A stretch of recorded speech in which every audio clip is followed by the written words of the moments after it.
ஆனால் இன்றைக்கி சபைகளில் நடக்கிற பிரச்சனை என்னென்னா, 4 நாள் தொடர்ந்து பைபிள் படிச்சுட்டா கர்த்தருக்கேற்ற பக்தி வைராக்கியம் அவர்களை பட்சித்து போடும்.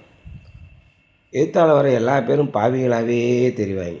அவனை பற்றி தெரியுமா ஃப்ராடு பையன், இவனை பற்றி தெரியுமா ஐக்கிய பையன், அவனை பற்றி தெரியுமா திருட்டு பையன், அப்போ நீனு நான் யோக்கியம், இந்த எண்ணம் எல்லாருக்கும் வந்து விடுகிறது.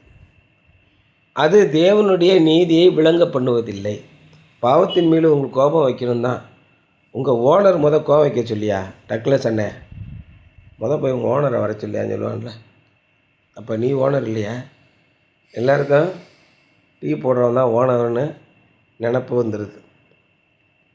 இப்போ ஆண்டவருடைய நீதினா என்ன? அவரே பாவத்தை கண்டுக்காமல் இருக்கார். பாவி எப்பொழுது மனம் திரும்புவான் என்று காத்திருக்கிறார்.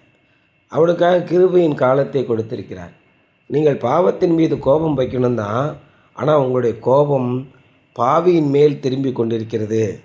அதனாலே அது தேவனுடைய நீதியை விளங்க பண்ணுவதில்லை அப்படின்னு சொல்கிறார்.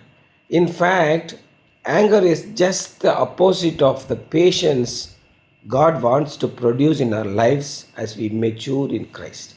நாம் கிறிஸ்துவிலே முதிர்ச்சி அடைந்து கொண்டே வரும்போது நம்முடைய வாழ்க்கையிலே தேவன் உருவாக்க விரும்புகிற அந்த பொறுமைக்கு நேர் எதிரானது தான் கோபம். அதான் கேட்ட சொல்கிறார், பொறுமை உள்ளவன் மகா புத்திமான்.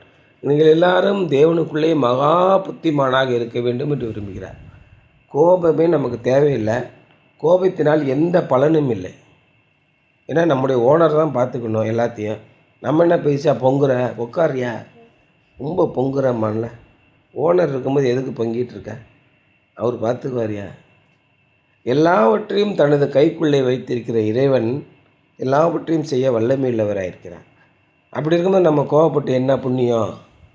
அவை கிறிஸ்துவுக்குள் நீங்கள் வளர்ந்து கொஞ்சம் கொஞ்சமாக முதிர்ச்சி அடையும் போது நமக்கு அவர் கொடுக்க விரும்புகிற பொறுமைக்கு நேர் எதிரான செயல்தான் கோபம் என்று சொல்கிறார். I once